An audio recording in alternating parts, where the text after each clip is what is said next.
Police സ്റ്റേഷനിൽ നിരാഹാരവുമായി 2 വയസ്സുകാരിയെ കൊലപ്പെടുത്തിയ കേസിലെ പ്രതിയായ ഹരികുമാർ.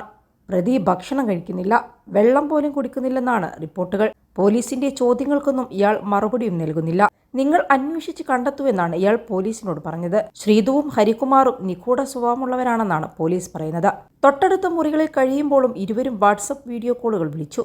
ശ്രീതു മതപഠന ക്ലാസുകളിൽ പങ്കെടുത്തിരുന്നുവെന്നാണ് റിപ്പോർട്ടുകൾ. ഹരികുമാർ ആലപ്പുഴയിലെ ഒരു പൂജാരിയുടെ സഹായിയായിരുന്നു. സ്വന്തം മകൾ മരിച്ചിട്ടും ശ്രീതുവിന് യാതൊരു ദുഃഖവും ഉണ്ടായിരുന്നില്ല. സംസ്കാര ചടങ്ങിൽ പോലും യുവതി പങ്കെടുത്തിരുന്നില്ല.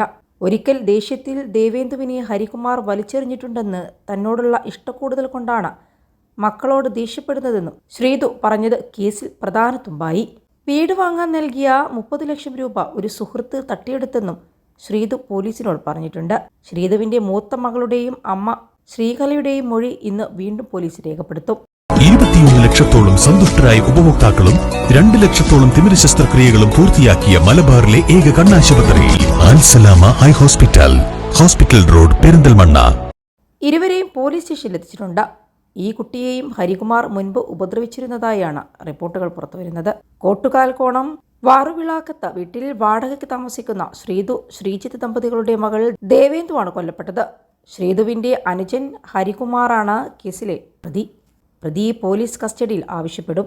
കുഞ്ഞിന്റെ മാതാപിതാക്കളെ അന്വേഷണ സംഘം ഇന്ന് വീണ്ടും ചോദ്യം ചെയ്യും.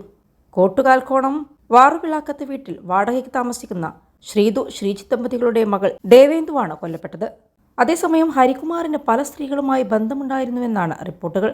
ശ്രീതുവുമായും വഴിവിട്ട ബന്ധത്തിന് ഇയാൾ ശ്രമിച്ചിരുന്നുവെന്നാണ് സൂചന. ഇതു നടക്കാത്തതിലുള്ള വൈരാഗ്യമാണ് കൊലപാതകത്തിലേക്ക് നയിച്ചതെന്നാണ് വിവരം. ഹരികുമാറിന്റെയും ശ്രീതുവിന്റെയും പെരുമാറ്റവും മൊഴികളിലെ വൈരുദ്ധ്യവും തിരിച്ചറിഞ്ഞ പോലീസ് ഇരുവരുടെയും വാട്സപ്പ് ചാറ്റുകൾ പരിശോധിച്ചാണ് കേസിൽ വഴിത്തിരിവായത്. കൊലപാതകത്തെക്കുറിച്ച് ശ്രീതുവിന് അറിവില്ലെന്നാണ് പോലീസിന്റെ നിഗമനം. കൃത്യം സഹോദരി ഭർത്താവിന്റെ തലയിൽ കെട്ടിവെക്കാനും പ്രതി ശ്രമിച്ചു.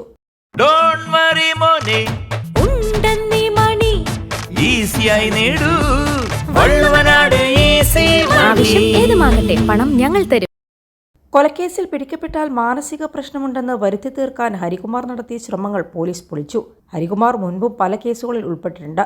അതിനുശേഷം സഹോദരിയെ നിയമവിരുദ്ധമായി പല കാര്യങ്ങൾക്കും ഇയാൾ പ്രേരിപ്പിച്ചിട്ടുണ്ടെന്നാണ് വിവരം. ശ്രീതുവിനെ ഇന്നലെ പൂജാപുര മഹിളാ മന്ദിരത്തിലേക്ക് മാറ്റിയിരുന്നു. കുടുംബത്തിൽ ചില അന്ധവിശ്വാസങ്ങളുണ്ടായിരുന്നതായും റിപ്പോർട്ടുകളുണ്ട്. ഇക്കാര്യത്തിൽ വ്യക്തത വരാനുമുണ്ട്.